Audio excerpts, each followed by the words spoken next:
નમસ્કાર મિત્રો, વાર્તાનો સમય ચેનલમાં આપનું હાર્દિક સ્વાગત છે અને હું છું ઉમિયાશંકર તેરૈયા। આજે ફરી એક વખત નવી વાત સાથે મળીએ।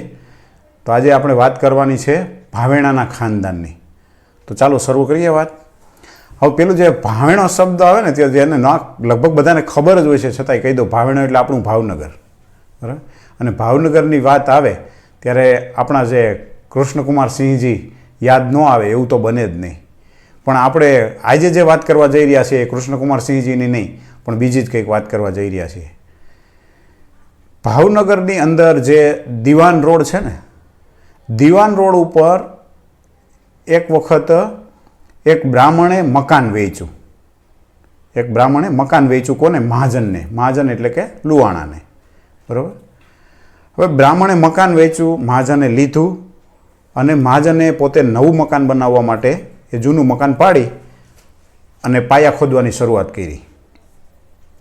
પાયા ખોદવાની શરૂઆત કરી ને એટલે મજૂર પાયા ખોદતા હતા।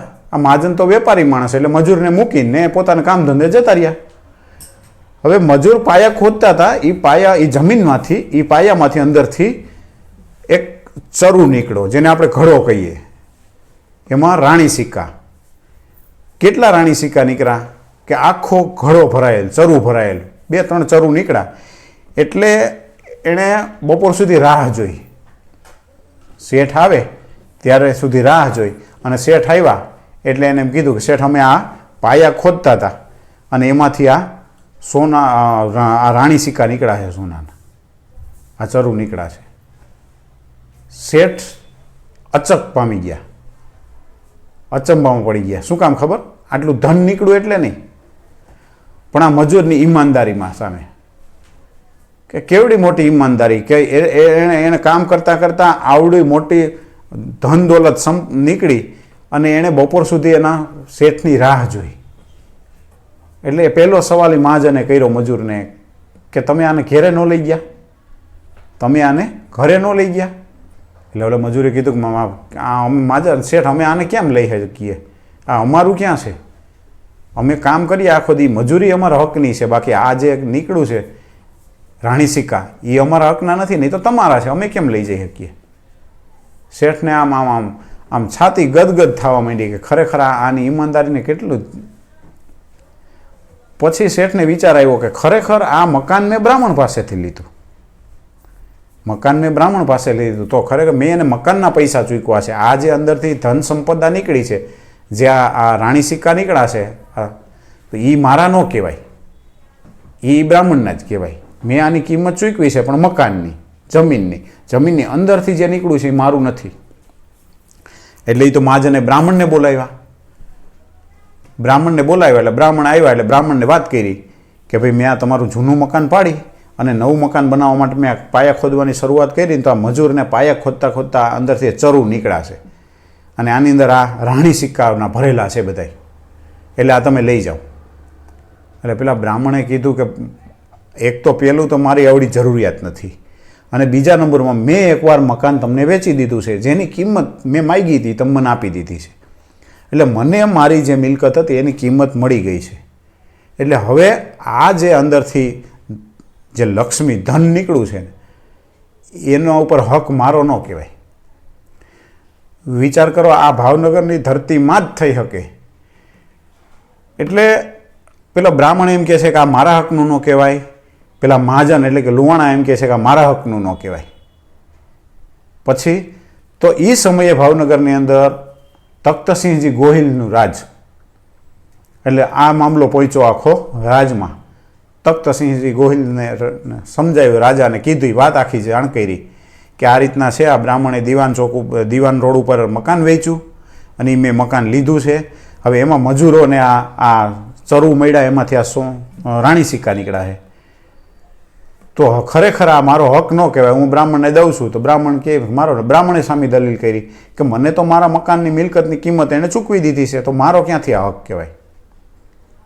હવે રાજાને પોતાની રૈયત ઉપર એટલે આમ કે એની વાત પૂછોમાં એમ કે મારી રૈયતમાં કેટલી ઈમાનદારી ભરેલી છે, કેટલી ખાનદાની ભરેલી છે, પણ આ તો ન્યાયની વાત હતી।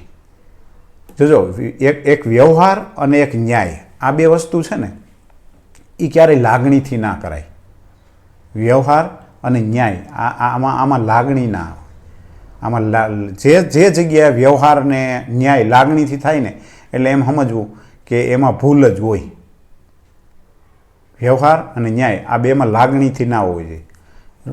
એટલે રાજાને એમ થયું કે ભલે મને મારી પ્રજા પ્રત્યે ગર્વ છે કે બેને અડધું અડધું આપી દઈએ કે થોડુંક મજૂરને દઈ દઈએ કે આ તે કહી દઈએ, પણ એ ન્યાય નથી. એટલે એણે જે રાજકવિ હતા ને એ રાજકવિને બોલાવ્યા અને રાજકવિને વાત કરી તખ્તસિંહજી ગોહિલે કે ભાઈ આવી ઘટના આખી બની છે. અને ત્યારે રાજકવિ કોણ હતા કે આપણે જે પિંગળસિંહ બાપુ તરીકે આપણે એને ઓળખીએ છીએ જે. એટલે પિંગળસિંહ બાપુને વાત કરી એટલે પિંગળસિંહ બાપુએ કીધું કે ખરેખર જોવો ને તો આનો કોઈ જવાબ આવી શકે એવું નથી. આનો જવાબ આવી શકે એવું, આનો ન્યાય આવી શકે એવું નથી કે ખરેખર આના હકદાર મહાજન કહેવાય કે બ્રાહ્મણ કહેવાય. પણ બેની ઈમાનદારી એટલી બધી છે તો આ જે સંપત્તિ નીકળી છે ને એ યોગ્ય જગ્યાએ વપરાય ને એનાથી બેસ્ટ એકેય રસ્તો નહીં, એનાથી સારામાં સારી બાબત એકેય નહીં.